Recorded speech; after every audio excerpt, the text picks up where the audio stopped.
Hello friends, good morning. Automotive Aerodynamics and Aesthetics, Chapter 1 Introduction. Today's topic is boundary layer.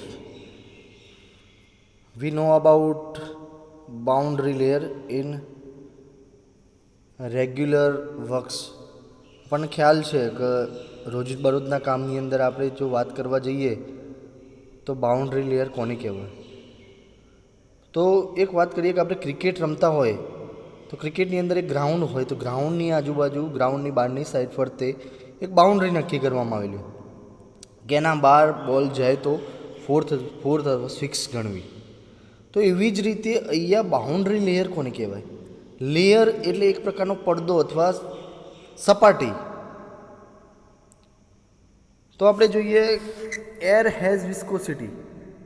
એરની જોડે એક property છે જેને આપણે viscosity કહી શકીએ. તો હવા જુદી જુદી પ્રોપર્ટીઝ ધરાવતી છે, એમાંની એક પ્રોપર્ટી જે છે એને વિસ્કોસિટી છે. તો વિસ્કોસિટી હોવાના લીધે શું થશે, that is internal friction between adjacent layer of air. કે એરના જુદા જુદા આ રીતે લેયર હશે, બરાબર. એ જુદા જુદા લેયર હશે તો એ લેયરની વચ્ચે શું થશે, આંતરિક ઘર્ષણ, ઇન્ટરનલ ફ્રિક્શન હોવાનું. એ ઇન્ટરનલ ફ્રિક્શન હશે એના લીધે શું કહે છે કે whenever there is relative air movement, હવાનું જ્યારે મૂવમેન્ટ થશે ત્યારે there is sliding between adjacent layer of air, energy dissipate. તો હવાના જુદા જુદા સપાટી જ્યારે મૂવ થશે, સ્લાઇડ થશે ત્યારે એનર્જીનું શું થશે, ડિસિપેશન થશે, ઉર્જાનું ડિસિપેશન થશે. અને એ થવાને લીધે જ્યારે air flows over a solid surface, માની લો કે આ સોલિડ સરફેસ છે, અહીંયા આપણને ફિગરની અંદર બતાવવામાં આવ્યું છે, બરાબર. આપણે જોઈએ આ સોલિડ સરફેસની સપાટી છે, બરાબર. એના ઉપરથી હવા પસાર થઈ રહી છે. એ હવા પસાર થઈ રહી છે જુદી જુદી આ ડાયરેક્શનની અંદર. તો જ્યારે સોલિડ સરફેસ ઉપર પસાર થાય ત્યારે તો boundary layers form between the main air stream and surface. Main air stream અને સરફેસની વચ્ચે, તો એક આ સરફેસ થઈ ગયું અને મેઇન એર સ્ટ્રીમ, આ બંનેની વચ્ચેથી પસાર થશે. ઓકે, હવે આપણે જોઈએ તો સરફેસને જ્યારે ટચ થશે પહેલું એરનું લેયર, બરાબર, તે અહીંયા ટચ થાય છે. અહીંયા ટચ થાય છે એ દરમિયાન એનું વેલોસિટી કેટલી છે, અહીંયા ડાઉન 0 ટુ સ્ટાર્ટ થાય છે. આ પોઈન્ટ 0થી સ્ટાર્ટ થાય છે અને પછી ધીમે ધીમે ઇન્ક્રીઝ થાય છે. મતલબ કે V1 જે પોઈન્ટ પર સરફેસ ઓફ ધી બોડી જ્યાં ટચ કરે છે, જ્યાં એનો સંપર્ક થાય છે સોલિડ સરફેસ સાથે, એ દરમિયાન એની વેલોસિટી એક સમય માટે 0 હોય છે. પછી જેમ જેમ એ લેયર સરફેસથી એરનું જે લેયર ધીમે ધીમે અપ જશે એમ એમ એની વેલોસિટી વધશે. હવે આપણને બતાવે છે inner layer and outer layer, means કે આ થિકનેસ ઓફ બાઉન્ડ્રી લેયરની થિકનેસ બતાવે છે. જેમ જેમ અપ જશો એટલે એની થિકનેસમાં વધારો થશે. તો એની જોઈએ એની relative movement between the main air stream flow and the surface of the body. આ બોડી સરફેસ અને મેઇન એર સ્ટ્રીમ, બરાબર, then takes within the boundary layer via process of shearing of adjacent layer of air. તો આ શું કહે છે, process of shearing of adjacent layer of air. આ એરના લેયરમાં ખ્યાલ આવી ગયો, આ એક લેયર છે, બીજું V2, 3, ત્રીજું, ચોથું અને પાંચમું. આ પ્રકારે ટોટલ કેટલા લેયર છે, 5 લેયર છે એરના, 1, 2, 3, 4 અને 5. એ જુદા જુદા એકબીજાને એડજસન્ટ છે. તો પ્રોસેસ ઓફ શેરિંગ કેવી થશે, તો અહીંયા આપણે જોયું કે વેલોસિટી એક સમય માટે 0 હતી, અહીંયા કેટલી થાય છે, એનાથી થોડી ઇન્ક્રીઝ થાય. એવી જ રીતે અપ જાય તો થોડી ઇન્ક્રીઝ થાય છે. આ પ્રમાણે જ્યારે when air flows over any surface loosely attach themselves so that relatively air velocity at the surface becomes 0. એટલે મેં જે વાત કરી relatively air surface becomes zero. At the surface પર શું થશે? એ ઝીરો થશે.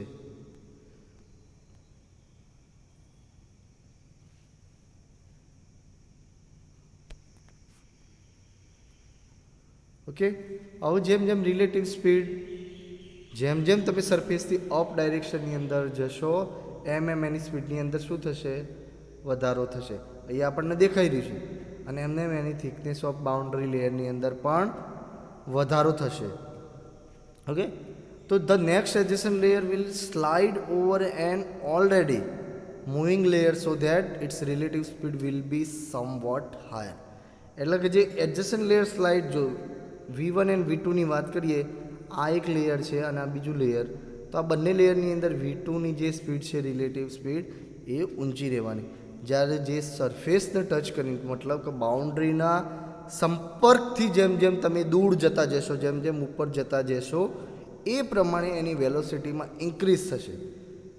Hence the relative air velocity further out from the surface rises progressively between air layers until it attains the unrestricted mainstream speed. તો આજે વાત કરીએ આપણે, એ શું કહે છે કે જેમ જેમ આપણું એક એક લેયર આગળ જતું જાય છે, બરાબર, એમ એર વેલોસિટી વધતી જાય છે એકબીજાની સાપેક્ષે, રિલેટિવ એર વેલોસિટી. અને જે આપણે આ જે શેપ બનતો જાય છે, કેવો શેપ બને છે? કે પેરાબોલિક કર્વ બને છે. તો parabolic rise in air layer velocity from inner to outer boundary layer. હવે આ ઇનર બાઉન્ડ્રી લેયરથી આઉટર બાઉન્ડ્રી લેયર જતાં જતાં એક લેયરના સાપેક્ષે બીજું લેયર, મીન્સ કે એડજસન્ટ લેયર્સ, તો આગળ જતાં જતાં એ પેરાબોલિક કર્વ બને છે વેલોસિટીનો, બરાબર. આને બાઉન્ડ્રી લેયર કહેવામાં આવે. આપણે જે વાત કરી એરના સાપેક્ષે બાઉન્ડ્રી લેયર, બરાબર, એનું વર્તણૂક આ રીતે હોય છે. હવે જોઈએ drag of a simple body plates, બરાબર. તો સિમ્પલ બોડી પ્લેટ્સ હોય, આપણે વિચાર કરીએ કે કોઈ સરફેસ ઉપર એક ફ્લેટ પ્લેટ પડી છે, બરાબર. અહીંયા આપણે ફિગરની અંદર બતાવી છે ફ્લેટ પ્લેટ આ છે. તો એના પરથી જ્યારે એર સ્ટ્રીમ પસાર થઈ રહ્યું હોય, એને સંપર્ક થઈને એને ટચ થઈ, તો એ દરમિયાન ડ્રેગ કેનું વર્તણૂક શું હોય? એરોડાયનેમિક ડ્રેગ, એટલે કે એક પ્રકારની હવાના વહન થતું અડચણ, અવરોધ, એને એરોડાયનેમિક ડ્રેગ કહેવામાં આવે છે. ઘણા બધા પ્રકારના એરોડાયનેમિક ડ્રેગ છે, જે નેક્સ્ટ ચેપ્ટરની અંદર આપણે ડિટેલની અંદર ભણવાનું. પરંતુ આ ચેપ્ટરની અંદર એક ટોપિક છે આપણો, drag of a simple body plate. તો ફ્લેટ પ્લેટ જ્યારે હોય છે, બરાબર, તો એ શું કરશે? It is a prevent the restraining forces. તો આપણે વાત કરીએ છીએ કે એર સ્ટ્રીમ આ રાઇટ ટુ લેફ્ટ ડાયરેક્શનની અંદર મૂવ થઈ રહ્યું છે. તો આ ડાયરેક્શનની અંદર મૂવ થઈ રહ્યું છે, તો આપણે પહેલી જ લાક્ષણિકતા પ્રોપર્ટીઝ ઓફ એર જોઈ કે એર હેઝ અ વિસ્કોસિટી, બરાબર. તો એની જોડે વિસ્કોસિટીની પ્રોપર્ટી છે. આપણે ઘણા ફ્લુઇડ્સ હોય છે જે વિસ્કોસ ફ્લુઇડ હોય છે, કે પોતાની વિસ્કોસિટી એટલે કે એક પ્રકારનું આંતરિક ઘર્ષણ, ઇન્ટરનલ ફ્રિક્શનની જે પ્રોપર્ટી ધરાવતું હોય. કે ફ્લુઇડની વાત કરીએ તો ફ્લુઇડના જુદા જુદા પાર્ટિકલ્સ એકબીજા સાથે આંતરિક ઘર્ષણ ધરાવતા હોય તો એનો વિસ્કોસિટીનો ગુણધર્મ કહેવાય. એવી રીતે હવાના જુદા જુદા પાર્ટિકલ્સ એકબીજા સાથે ઘર્ષણ ધરાવતા હોય તેને વિસ્કોસ કહેવામાં આવે, વિસ્કોસિટી કહેવામાં આવે. તો આપણે અહીંયા જોઈએ, જ્યારે એર સ્ટ્રીમ પસાર થઈ રહ્યું હોય ત્યારે ફિગરની અંદર આપણને દેખાઈ રહ્યું છે, તો એને સ્કિન ફ્રિક્શન કહેવામાં આવે છે, અથવા તો સરફેસ ફ્રિક્શન ડ્રેગ. શા માટે? તો એ ફ્લેટની સ્કિન એટલે આપણે કહીએ છીએ ચામડી અથવા સપાટી, તો એની સપાટી ઉપર આ જે સપાટી છે, આ જે સપાટી છે એ સપાટી પર એ ટચ થશે, બરાબર. આ સપાટી પર એ રેઝિસ્ટ કરશે. એને શું થશે? એને જેવો ટચ કરશે, એને સંપર્કમાં આવશે, એના લીધે વિસ્કોસ રેઝિસ્ટન્સ, વિસ્કોસ અવરોધ ઊભો થવા થશે. શેની સાથે? તો બાઉન્ડ્રી લેયર સાથે. એક આ બાઉન્ડ્રી લેયર થઈ, એ બાઉન્ડ્રી લેયર સાથે એને અને હવાનો સંપર્ક જ્યાં થાય છે ત્યાં, અને એના ઉપર એ સોલિડ સરફેસ ઉપરથી જ્યારે હવા પસાર થશે ત્યારે વિસ્કોસ રેઝિસ્ટન્સ જનરેટ થશે અને આ વિસ્કોસ રેઝિસ્ટન્સ જનરેટ થશે એને સ્કિન ફ્રિક્શન ડ્રેગ અથવા સરફેસ ફ્રિક્શન ડ્રેગ કહેવામાં આવે છે. આવા જે સ્કિન ફ્રિક્શન જે છે એ કોના ઉપર નિર્ભર છે, કોના ઉપર આધારિત છે? It is dependent on the surface area over which is air flow. Air flow કોના ઉપરથી પસાર થયો છે, કેવા એરિયા ઉપરથી, કેવા સરફેસ એરિયા પરથી પસાર થાય એના ઉપર આધાર રાખશે. તો એ સરફેસ કેવું છે, રફ છે કે સ્મૂથ છે, અને હવાની સ્પીડ, આ બે વસ્તુ પર એ આધાર રાખશે.